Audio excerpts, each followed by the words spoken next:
Turkiston maktabi umumiy maydoni 1,5 gektarga yaqin hududda joylashgan. Turkiston maktabini sinfxonasi Registon maktablaridan namuna olingan, ya'ni undan zo'r bo'lsa zo'ru, lekin kamchiligi yo'q. Bu xonamizni balandligini 4 metr deya olamiz. Ya'ni bu yerda 4 metrga yarasha kislorod bor degan. Chunki biz 10 qo'lda yozamiz. 10 qo'lda yozganimizda bizga yorug'lik to'g'ri tomondan tushadi. Bizda kutubxona bo'ladi. Bizda laboratoriya xonasi bo'ladi. Bizda kompyuter, ya'ni IT xonasi bo'ladi. Undan tashqari shaxmat robototexnika xonasi bo'ladi. Assalomu alaykum azizlar. Biz Registon jamoasi tomonidan tashkil etilayotgan yangi bir maktab qarshisida turibmiz. Bu maktab Turkiston deb ataladi hamda bu maktab Registonning uzoq yillik amaliy tajribasini natijasi sifatida tashkil qilinmoqda. Turkiston maktabi qaysi lokatsiya hududda joylashgan? Biz shundoq hozir ayni paytda Sergeli tumanida Katta halqa yo'lini shundoq yonida turibmiz. Yonimizda o'zgarish metro bekati bor, ya'ni 200 metr uzoqlikda. Yon tomonimizda 61-oilaviy poliklinika joylashgan. Hamda katta halqa yo'lidan bir 200 metr ichkarida korzinka bor, yo'lni bo'yida. O'shani ichkarisida bizani maktabimiz joylashgan, ichki ikkinchi liniyada. Biz Turkiston maktabini tashqi hovlisida turibmiz hozir. Turkiston maktabi umumiy maydoni 1,5 gektarga yaqin hududda joylashgan. Tashqari hovli hamda ichkarisida alohida yana hovlidan iborat. Hamda hamma tomonimiz, butun maktab mana shunaqangi reshotkalar bilan o'rab olingan. Ya'ni xavfsizlik va himoya zonasi juda yaxshi tashkil qilingan. Undan tashqari bizda qorovul, ya'ni xavfsizlik xodimlari ham bo'ladi. Qorovulni yaxshi tashkillashtiramiz, bu farzandlarimizni xavfsizligi uchun. Xo'p, bu maktabimiz umumiy 750 ta o'ringa mo'ljallangan va o'zida har bitta sinf xonasida 24 tagacha o'quvchilarni qamrab olishga qaratilgan. Hozir esa uni biz ichkariga kirib birma-bir ko'rib chiqamiz. Mana biz ichkariga kirdik. Ichkarida reception qismimiz va hol qism. Bu hol, ya'ni ota-onalar kelib farzandlarini qo'yadigan va olib ketadigan joyimiz. Bu yer tayyor, xohlasa biz endi sinflarimizni ham bir ko'zdan kechiramiz. Hozir bizda to'liq tozalik ishlari ketyapti va biz qabul uchun tayyormiz. Agar siz farzandlaringizni olib Turkiston maktabimizga kelmoqchi bo'lsangiz, biz qabul uchun tayyormiz. Biz sinfxonani ichidamiz. Turkiston maktabini sinfxonasi Registon maktablaridan namuna olingan, ya'ni undan zo'r bo'lsa zo'ru, lekin kamchiligi yo'q. Xo'p, biz mana bu tomonda oddiy doskani ko'ryapmiz va ochilib yopiladigan variantda ichkarisida interaktiv doska joylashtiriladigan holatdagi doskamiz bor. Bu oddiy doskamiz ham bolalar uchun juda foydali, chunki juda ko'p yozuv ishlari olib boriladi. Mana bu partalarimizni hammasi Registon maktablarini partasidan qilingan, faqat nomi boshqa-yu, aynan o'sha partalarning o'zi.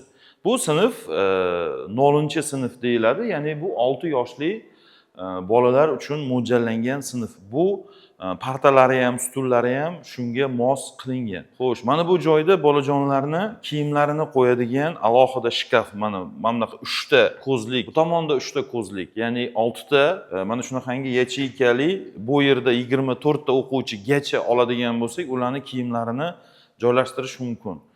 Undan tashqari ularning kiyimlaridan tashqari kitob, daftar, ruchkalari uchun alohida har bir bola uchun shkaflar qo'yilgan. Bularda hali numeratsiyalar qilinadi, ya'ni nomerlar beriladi. Har bir bola uchun alohida o'zini shkafi bor bo'ladi va kiyim qo'yadigan joyi ham bo'ladi.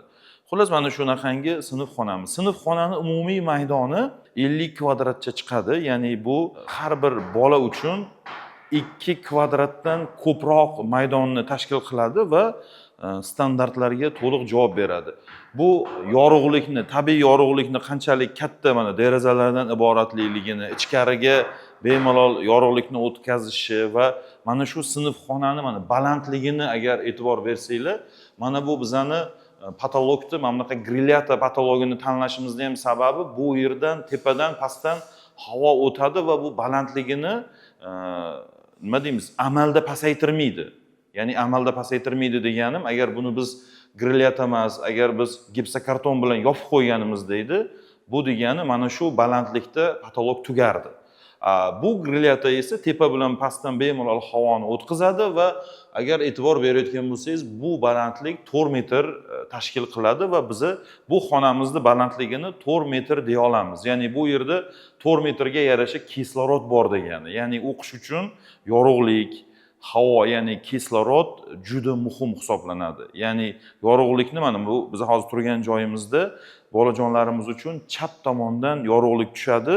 Chunki biz o'ng qo'lda yozamiz. O'ng qo'lda yozganimizda bizga yorug'lik to'g'ri tomondan tushadi va yorug'lik, ya'ni tabiiy yorug'lik bizani farzandlarimizga juda yaxshi o'zini foydasini ko'rsatadi. Chunki yorug'lik, havo, xonaning kengligi, balandligi bu juda ko'zga ko'rinmas bo'lishi mumkindir, lekin standartlar bo'yicha dunyoda juda muhim hisoblanadi. Ya'ni sinfxonalarni jihozlash bo'yicha.